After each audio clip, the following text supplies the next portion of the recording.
start with Kong TV kasi nakalaro ko si Kong TV. First time siya nakalaro noong March this 2024 din.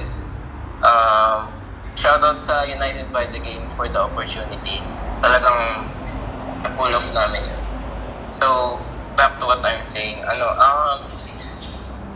Nakalaro ko si Kong nung nung dumating siya parang parang speechless ako. Sabi ko, wait lang, ito yung pinapanood ko nung pandemic. Actually, nag-beach mash ako kay Kong nung pandemic lang. Anyway, tapos, ayun, sabi, ito na siya.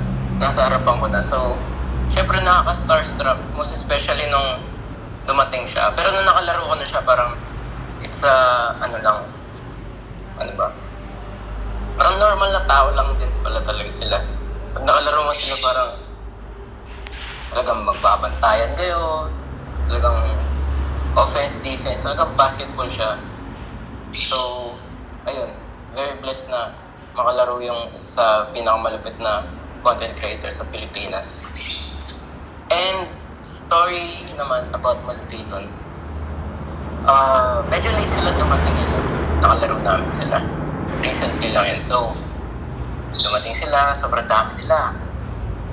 Tapos, I remember one time na nagko-commentator si Malupiton sa amin nun.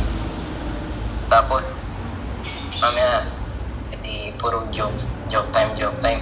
Mamaya, binalik niya na yung mic. Tapos, nandun ako sa bleachers, nakaupo ako with two of the guys din sa amin. Tapos nagtanong siya sa amin, sabi niya, ano yan? Yeah, saan kami upo? Gumanon siya sa amin. And then when I heard that, sabi ko, para ako nasa video ni Malupiton.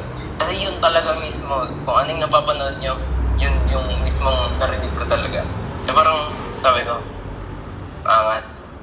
Parang napapanood ko lang, biglang mamaya pantay mo na, ganun. Talagang yun nga. Like I said, very blessed.